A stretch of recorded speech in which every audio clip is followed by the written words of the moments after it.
This is House Planning Help, episode 32. Hello, I'm Ben Adam Smith, and this is the podcast for you if you're interested in self-building or renovating. I'm exploring what houses we should be building in the 21st century, alongside my own personal goal to create an energy-efficient home before I turn 40 in August 2016.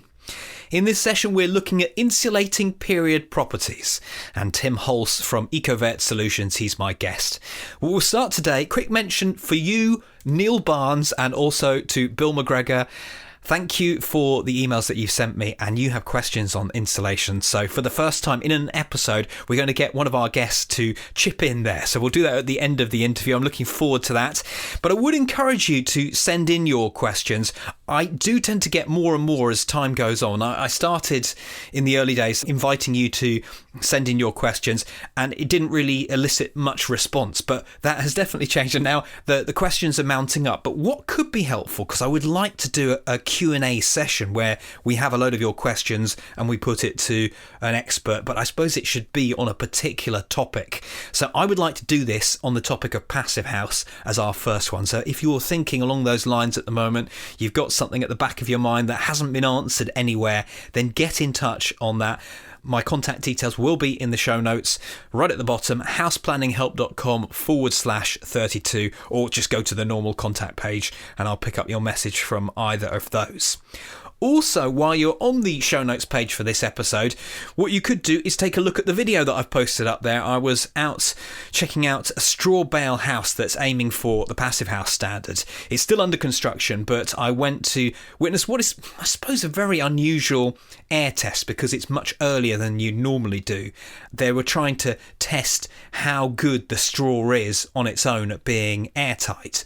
Unfortunately, well, and I'll let you watch the video to see what happened on that, but we were a little bit early for that test, and we had a few leaks. But an interesting idea, and straw is inherently airtight, and as we went around we had various ways of looking at where the leaks were occurring. Paul Jennings brought a device, a smoke machine almost, where you could see the smoke being blown away from the wall, or when the fan was reversed that the smoke was somehow seeping out through the wall and coming out the other side. But it was really interesting, and I'd encourage you to go and take a look at that video. So once again, houseplanninghelp.com/32 is where we are for that. Let's get stuck into the main content for today. Tim Hulse is my guest, and I started by asking him how he got into construction and doing things in a more sustainable way. Well, really, it's sort of developed from an interest in older houses. I live in a barn conversion, and it's already been converted before I bought it, but in a really, as I learned, not very good way. I learned that it really wasn't performing very well. It was drafty. The heat just blew out in the winter. Then I bought another property which was also a barn conversion, and that had been done equally badly. And I was beginning to think, well, surely there's a better way of doing this. At the same time, I was looking for a career change, and I'd come across the master's degree at the Centre for Alternative Technology in Advanced Energy Efficiency, the architecture one, and it just sort of really struck a chord with me. And as I was going through that degree, I was thinking of what I could do with it at the end of it, and that sort of the combination of old buildings and how you could try and upgrade them. I started to find some solutions for it. I learned more about sustainability on the masters, and the pieces started to fall into place. And I ended up focusing my master's thesis on old buildings in conservation areas and how to make them zero carbon. Well, today I want to talk a little bit about insulation. And I have to say, although this topic has come up quite a few times during various podcasts, I feel a total failure that I haven't dedicated a podcast to insulation. So when we've been chatting before, you said that you quite like insulation, and I thought, well, you've used it in practice. We're talking old buildings as well, so let's just go ahead and do this. So first up, what is insulation? If we were coming into this fresh, what would we need to know about? Well, it's simply a way of reducing the heat loss through a building element, whether it's the floor, the ceiling, the window, the wall. How are you going to stop that heat getting out of the structure? That's the simplest explanation for it. But then you get into all kinds of other issues. So it depends on the building. Is it an old building, a new building? Have you got issues with moisture that you need to consider? Are you interested in sustainable materials, or are you okay using something that's oil-based? Do you want the cheapest? Do you want something that's going to last a long time? Do you want something that might off-gas and reduce in value? There's lots of different considerations once you get into it. I suppose new build, we should be able to go down the more sustainable route, because when we're talking about these oil-based insulations, it's normally when we've got to try and keep the wall size down. Is that correct? Have I understood that? Yeah, it's you're going to be able to get a similar ability to keep the heat in with a smaller thickness of the material. But when you're talking about new build, it depends what style of building you're talking about. Now we've got a lot more options than we had with traditional construction methods. Generally, there's starting to be a move away from brick and block, although there are some successful examples of low-energy brick and block buildings like the Denbydale Passive House. But you've got lots more options. You can go with timber frame with render on the outside. You could go with something that's built on a Ziegel thermoplan-based clay block system with render. You could have a brick exterior and timber frame on the inside. You need to think about what the construction method should be and then what materials would best complement that method. But, generally if you're going with something that's timber frame, for example, I'd recommend a natural material because, if you use a wood fibre or a sheep's wool or a warm cell recycled paper, you're going to have less issues with moisture being trapped between an impervious oil-based product with a foil on it or something and the wood. And in a timber frame building, you don't want to be trapping moisture somewhere next to wood because that's only going to lead to negative consequences. So who in this process specifies all of this? As the client myself, I know insulation is important, but is this just a job that I leave to the contractors that I've hired, the architect?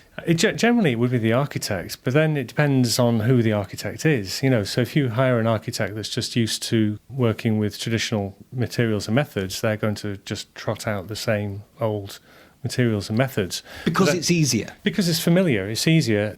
There's going to be more builders around that are familiar with building in it. They're going to be more sure that the result is going to be what they expect, but that's only because their expectations are limited. Is it worth going through some of these sustainable materials? And if we wanted to use sheep's wool, it's this good. Is it down? Maybe we should talk about U values of these different materials. Yeah, it's when it comes to U values, the sustainable materials are generally all around the same. You're looking at about 0.4 for sustainable materials like wood fibre or sheep's wool or warm cell versus around 0.22 for an oil-based product. You can go even lower if you go with something like aerogel. It's going to be about 0.1 something, so it's about half that. So automatically you're having to accommodate a greater thickness of material, but the assumption tends to be if you go on the Passive House training or something like that, they recommend allowing about 500 mil for the wall thickness. Then that can accommodate any kind of building solution that will result in a U value that meets Passive House requirements. So you could do that with brick and block. You could also do it with timber frame or other methods. So, whether you go with wood fibre, sheep's wool, recycled cellulose, or hemp bats or whatever, all the natural products are fairly similar in terms of their ability to keep the heat in. They've got differing abilities to buffer heat, to add what's known as a decrement delay to heat coming into the building, for example, which could be beneficial in a loft in the summer when you don't want the loft to overheat. And then the materials themselves are different, so you may use them in different situations. So a hemp bat would probably be better than a lighter weight sheep's wool bat in a pitched roof construction where the hemp bat isn't going to slump as much as the sheep's wool potentially might. So looking at some of your renovation projects with older buildings, and you're saying you've got all of these different situations, maybe you can talk us through something that you've done recently and the choices that you've made, just so I can get more of an understanding, because it's still all a bit vague. Yeah, well, there's a project that we're just wrapping up actually in a Grade 2 listed building where we've ended up having to use a number of different solutions for different reasons. And it's a ground floor extension at the back of the property that was suffering significantly from damp. It turned out that the damp was being trapped in the building both by concrete outside the building above the internal floor level, concrete inside the building with plastic sheeting under it, which was really leaving only the walls as a means of getting rid of the damp in the ground. So that the damp was being forced up the walls with rot in the skirting boards and black mould on the walls and so on, and really not a very healthy environment. It was very musty and so on. So also very cold in the winter. They were also suffering from condensation problems. So a number of different issues to try and address. And the first thing is really to sort out the building fabric. You want to make sure that the water isn't getting in, that the outside is lower than the inside, and that you're getting rid of the excess moisture. You're not trapping the moisture in the building. So the first thing we did was put a French drain outside at a suitable level, dig up the concrete inside, get rid of the plastic, and we installed a limecrete floor using a foamed glass aggregate, about 300 mil of that, which is breathable. It's also not capillary reactive. That means that it won't allow the moisture to seep upwards towards the limecrete, which is actually quite likes moisture. So you want to try and keep that away. So the aggregate doesn't let the damp come up, but it's still breathable and it's recycled, and it's made out of old beer bottles, in fact. So hold on, how are you able to do this? Because this is a building that already exists. We just took a jackhammer in and dug the floor up. Okay. made a mess, but had to be done. The building is safe during that procedure? Yes, obviously you need to take care not to disturb the foundations. In this case, it was built on sandstone, so we didn't have any concerns about disturbing the foundations. In fact, we had to dig out some sandstone in the middle to get the depth that we needed, but we're careful not to dig too close to the walls. So that is the floor that we've covered there. Yeah. So the next bit, we thought we'd look at the floor and the ceiling first, and the ceiling had a minimal amount of fiberglass insulation at ceiling level. It had about 50 mil of insulation. So what we did there was we took that out and put in 300 mil of sheep's wool, which is breathable. It's a lath and plaster ceiling that they wanted to retain, and added additional ventilation in the attic space that wasn't ventilated already, so we improved the ventilation in there above the insulation.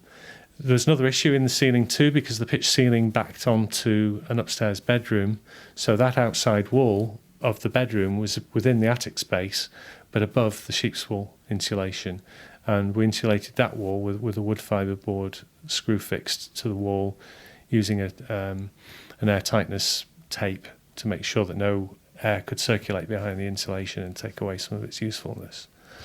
How does this work in terms of making sure that it's a good, complete envelope that you're creating? So, what is the actual process of making sure that you've covered every single area? Yeah, well, that was two elements. So we wanted to get those two things done first before turning our attention to the walls. And the walls it was originally lime plastered but covered in gypsum. And after discussion with the conservation officer, we agreed that we would take all the plaster off the walls and add 60 millimetres of Pavadentro wood fibre insulation, which has got a built-in breather membrane. It's a mineral layer that kind of acts like a breather membrane to reduce the possibility of adding extra moisture into the walls, but still maintaining a breathable system. So we screw-fixed the wood fibre board to the external walls. We considered insulating the wall reveals into the main room to reduce thermal bridging, and did some thermal bridging calculations using Therm to model those junctions and to see whether there's going to be an issue. And potentially there is an issue there. We recommended to the client that we insulate the reveals. They didn't want to do that because they were concerned about having a step in the wall. So we agreed that maybe if it turned out to be a problem, we'd come back and deal with that later. So basically we've got all the insulation in place now. So the walls, we replaced some old windows that really weren't period anyway. So there was no historic fabric that we needed to maintain. So we were able to replace them with good quality wooden windows that were double glazed. So we now got all this kind of, if you like, the structural elements in place, insulation in place. And the next step was really to make the whole thing airtight. So we used a whole range of different Proclima tapes to tape the windows to the walls, sealing the edges of the wood fibre boards, and taping the wall to the floor and the external wall to the internal wall, and so on, at the same time as starting to plaster with a lime plaster. So some of the tapes were plastered into the lime on the internal walls. So we've ended up with a very airtight envelope. So, that really, at that point, the whole envelope is going to be as efficient as it's ever going to be. The rest of it is just cosmetic, finishing off the plastering and so on. At that point, what do you do about ventilation? What is your strategy? In this case, it's not the whole house, and in fact the whole house is mostly not been upgraded at all. The room next door has got no insulation on the walls, it's got a fireplace in it. It does have double glazing, but I don't think it's been sealed adequately to the walls. So there's lots of drafts around. I'm not particularly concerned about ventilation in that particular project.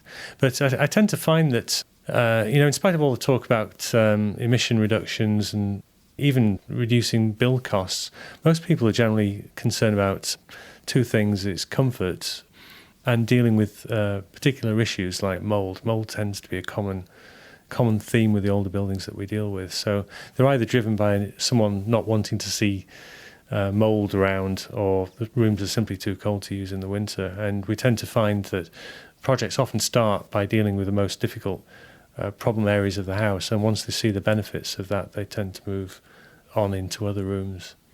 It does sound as if you can do this as a retrofit in stages. Is that quite common, that you get someone who perhaps can't afford to do a whole house and they start in one area, as you've just mentioned? It's very common. In fact, I don't think it's necessarily just down to cost, but it's really quite disruptive. It can take quite a while to do a job like that. In a listed building, you've got because we're using lime plasters, which I would generally recommend in a solid-walled property where we're trying to build a breathable construction, you've then got the issues of, you've got a base coat of plaster to put on, you've got to wait for 8 to 10 days for that to dry, then put another 8mm coat on, wait for that to dry, then you've got the finished coats.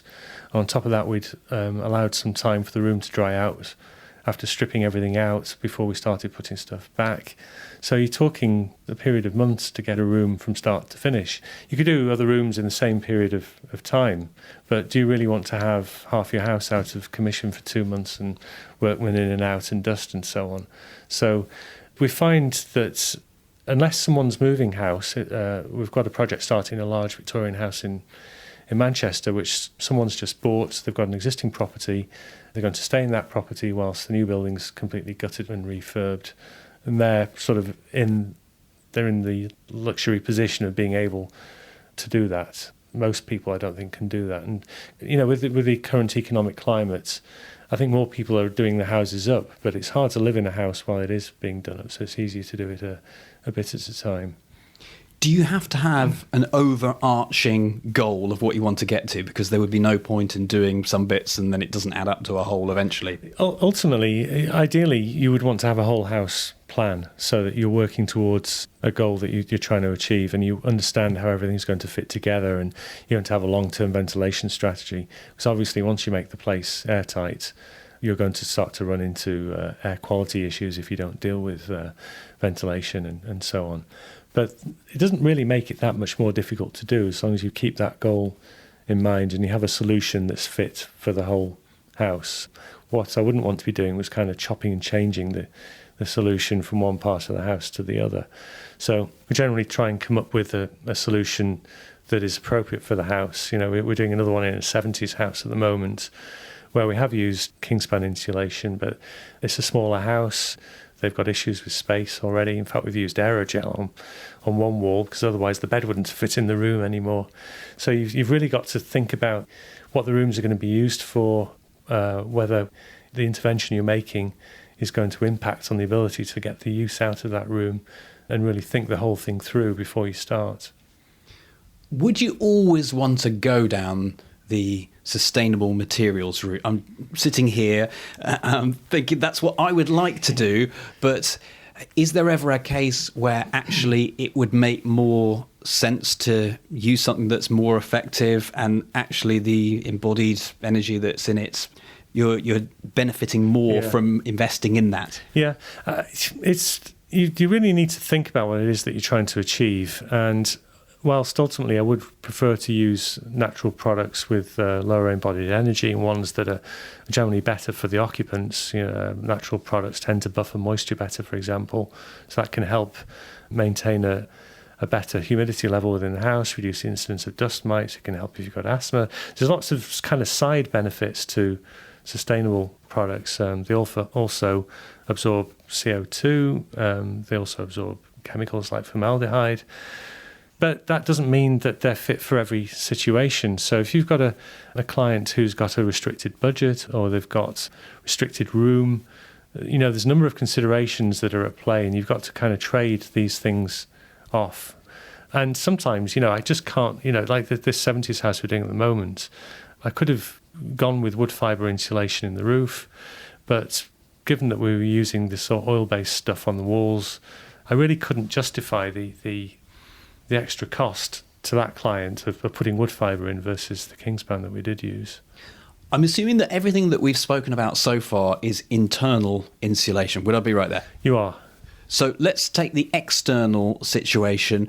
When do you decide, I'm going to do this externally versus taking the internal route? Well, ideally, you would do everything externally because that eliminates thermal bridging. If you wrap a nice warm blanket around the house, that's generally going to be the easiest thing to do technically, potentially cheaper, but not necessarily by the time you take into account scaffolding and other costs that you're going to incur. But that would typically be the best option. But then you run into all kinds of other issues. The property could be in a conservation area. We work mostly with older properties, and people have bought them because of their charm and the nice brick features they've got on the outside and the way the brick's all kind of mellowed and so on. And generally, they don't want to cover that up. But what about putting it on the inside? Are you not destroying the historic fabric anyway, but just from the inside? Yeah, but it doesn't ruin the street, the curb appeal in the same way. And in some ways, it's easier to do on the inside without wrecking that fabric, in the sense that if you've got fancy architectural moulding on the cornices and so on in the room, they can be rebuilt using a lime plaster. They can be run in place or built off-site and stuck in place after. So you can end up with a room that really doesn't look any different from the inside. Whereas on the outside, you're going to radically change the look of it unless you're going to try and stick brick slips on your insulation, which personally I wouldn't like. I always think there are certain buildings that will be improved when there's external insulation. Clearly not historic buildings, but can all buildings be improved this way? I was chatting to Paul Jennings in a recent podcast, and he was saying some of the modern housing, to make it airtight, will take so much work that potentially it would be easy just to start all over again. Yeah, well, that's a good question. When you look at the standard of building in some of these buildings, like the 70s one, for example, there's just so many different issues with it, from the floor to the foundations. The biggest insulating element in the floor turned out to be a wasp nest that was about 3 feet long and about 1 foot in diameter. There's no insulation in the floor. It was a ventilated cavity, drafts all over the place. But it's how many people want to have the house demolished and live in a caravan whilst a new one's built? You've got the same kind of issue. So again, if you've got the luxury to be able to afford to buy a house, knock it down and build a new one whilst you're living somewhere else, that's fantastic. But there's 26 million houses out there, and 9 million of them were built before the First World War, and they're not all going to be knocked down and rebuilt. In fact, research from places like the Oxford Brookes University has shown that the embodied carbon in old buildings, it's still worth keeping them and refurbing them rather than doing that just from a carbon savings point of view. So you're going to end up with a trade-off. You're not going to get an old house that's going to be a passive house. Best case, it's going to be something like Enefit, which is 80% lower. But in reality, it's probably going to be lower than that. But at the moment, we're not making very much progress in terms of the whole housing stock anyway. So at the moment, I'm not that concerned about whether a house is 60% better or 80% better. 60% is massive. But you only do this once. Well, yes, maybe. But, if you take it, if you made an 80 or 90% improvement, it would only be once. But can you get most homeowners to go that far? Do they have the budget? Do they have the time, the energy, everything else? I don't think they do. And I don't think they care about the carbon emissions. That most people, they might say they believe in climate change. Does that mean that that's going to change the way that they behave? Are they turning more lights off or anything? Quite often they think that they're being more green than they are. I've done my own surveys of homeowners, and they tick all the boxes saying how green they are and that they're doing everything they possibly can. But when they tick the boxes about behaviour, they're still not doing all the things that they need to be doing. So you can make the house as green as you like, but unless they live in it in a sustainable way and really think about how they live in it and how they can reduce their use of energy, you're not going to get that energy reduction anyway. We're running out of time, so I'm going to jump to some listener questions that we've got, but I wondered, is there any key issue that I haven't really covered here? I'm sure there's lots more that I could ask you. Well, I think a key one with older buildings is really thinking through condensation, in particular interstitial condensation. That's where condensation occurs between layers in the build-up of the wall, and you really need to think carefully about that and start looking at using analysis tools like WUFI to model the behaviour of the wall. It's hygrothermal modelling. That means it models the balance of moisture in the wall over a period of time using historic data based on your location. So you can play a time-lapse movie, if you like, of your building before and after interventions to see how it's going to perform and whether it's actually going to offload all the moisture that it's accumulated. So that's really important to use that kind of method rather than the simpler glazer method that some manufacturers of non-natural materials use, which favours their products but really doesn't show the whole story. The other issue is simply how do old houses behave and how much insulation can you safely put on them? And research recently is showing that you do need to be careful. And if you try and increase the U value too much, you could potentially cool down the wall. You're not allowing the internal heat to warm up the wall enough that during the summer it's going to offload all the moisture that it's accumulated. So there's some ongoing research in that area to try and give more accurate guidance about what level of insulation you should put on the wall, but currently the thinking is around a U value of 0.5, which isn't great when you look at something like a passive house U value. But at the end of the day, if you stick a load of Kingspan on your walls and you end up wrecking the walls, in 10, 15 years, if the brick starts spoiling because there's too much moisture and you happen to have used cement pointing instead of lime pointing, it's too late to come back on the architect or the guy that built it. Ultimately, you're going to have a wrecked house that you're really going to have some huge costs trying to sort out. Let's get to the listener questions then, and we'll say hello to Neil Barnes first of all, who asks, what's the most sustainable, high quality and economic external wall insulation system and material? At approximately £10,000 per home, supply and fit, it would be good to find more affordable and green solutions to accommodate Green Deal, Golden Rule and Eco. Can you help? Can you? So we had sustainable, high quality, and what was the third criteria? Sustainable, high quality, and economic. External wall insulation system. Well, putting you on the spot here, I know. Yeah. Don't worry if it's... Well, high quality and economic don't normally go together, do you? You don't get a Rolls Royce for the price of a Ford. Sustainable and economic tends to be a bit of an issue at the moment as well, partly because, I think with two factors. One is that some of the sustainable materials that are available in the UK today are made abroad. So the range of wood fibre insulation that most companies offer is made in Switzerland or Austria or France, not in the UK. So you've got shipping costs and probably other markups that have happened along the way. The second factor is that this is simply not sold on the same scale as products like Kingspan and Solitex. So there isn't the mass market, so mass markets tend to drive prices down. I think we're already starting to see the prices of some of these products drop, and as they become more widely adopted, they will continue to drop. So I think trying to find high quality and economic can be difficult. You could argue that some of the oil-based products are high quality, and yes, they are for certain purposes, but as we've discussed, I think you need to think carefully about what that purpose should be. So it depends what kind of home your listener is considering. If we're talking about sustainability, I think any of the natural-based products are as good as another, whether it's warm cell or sheep's wool or wood fibre. It could be that if you live in Wales and you buy Welsh sheep's wool, you're going to have a lower, less transport miles, so you're going to have a lower embodied energy in that sense. The processing cost for something like sheep's wool is, I would imagine, significantly lower. Having gone through a factory where they make sheep's wool bats, it's a very, very simple process, which I'm sure uses less energy and is easier to do than making wood fibre insulation. So there's considerations about how the product's made, where the material comes from, and how it's shipped. But trying to trade all those things off, right now I'm trying to find I want to kind of make life simpler for me as well.